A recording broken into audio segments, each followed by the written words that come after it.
তেলিয়ামুড়া শহরের বিদ্যুতের নানান সমস্যার সমাধানের উদ্দেশ্যে আজ 7 দফা দাবিকে সামনে রেখে তেলিয়ামুড়া ব্লক কংগ্রেসের উদ্যোগে আজ তেলিয়ামুড়া বিদ্যুৎ নিগমের সিনিয়র ম্যানেজারের কাছে এক গুরুত্বপূর্ণ ডেপুটেশন প্রদান করেন।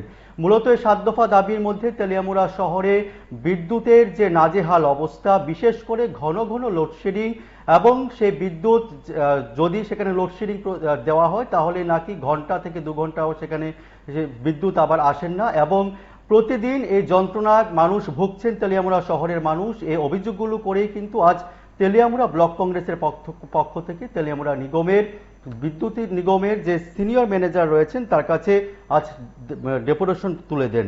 ডেপুটেশনের মূলত দাবি ছিল পুনরায় বিদ্যুৎ মাশুল বৃদ্ধি করা চক্রান্ত চলবে না, ঘন ঘন লোডশেডিং বন্ধ করতে হবে, গ্রাহকদের নতুন বিদ্যুৎ সংযোগ দেওয়ার সময় সার্ভিস লাইনের তার দপ্তর থেকে দিতে হবে এবং আরও বিভিন্ন দাবি ছিল। এই দাবিতে আজকের এই ডেপুটেশন প্রদানকালে উপস্থিত ছিলেন তেলিয়ামুড়া প্রাক্তন যিনি বিধায়ক, কংগ্রেস বিধায়ক অশোক কুমার বৈদ্য, ছিলেন তেলিয়ামুড়া ব্লক কংগ্রেস সভাপতি অতনু পাল সহ কংগ্রেস দলের অন্যান্য কর্মী সমর্থকরা। তবে এই দাবিগুলোর সাথে সহমত পোষণ করে অবিলম্বে এই বিষয়গুলো উপরে আলোচনা করার ব্যবস্থা গ্রহণের আশ্বাস দেন তেলিয়ামুড়া বিদ্যুৎ নিগমের সিনিয়র ম্যানেজার। এই বিষয় নিয়ে আজকের ডেপুটেশনের বিষয় নিয়ে সংবাদ মাধ্যমের মুখোমুখি হয়ে তেলিয়ামুড়ার প্রাক্তন বিধায়ক কংগ্রেস নেতা অশোক কুমার বৈদ্য কি বলছে শুনে নেওয়া যাক।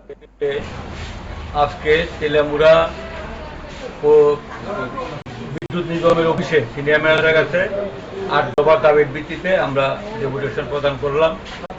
এর মধ্যে যে ডিমান্ডগুলো আমাদের, সেটা আবার একটা বিদ্যুৎ মাশুল বৃদ্ধি করার চক্রান্ত চলছে।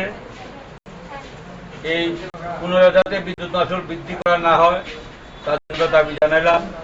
ঘন ঘন লোডশেডিং এবং ভোল্টেজ যাতে আপ ডাউন না করে সেটাও আমাদের দাবির ভিতরে আছে এবং বিল কাউন্টার যাতে আরো কয়েকটা বিল কাউন্টার খোলা হয় এই দাবিটা আমরা রেখেছি।